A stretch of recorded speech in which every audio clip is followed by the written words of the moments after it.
Right, hello everybody. So today we're here in this Vauxhall Corsa 2006, a Vauxhall Corsa D this is, and that's the model that looks like this.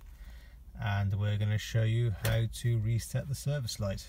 Okay, so first, just to show you, if we switch on the ignition on this one, it's indicating Insp on the display there.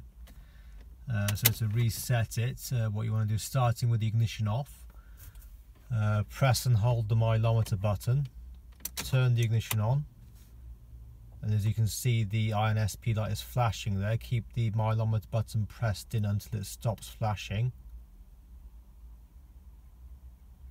and when you see those dashed lines, that should be it. That should now be reset. So if we try it, ignition off, ignition back on, as you can see the Insp light has now gone off.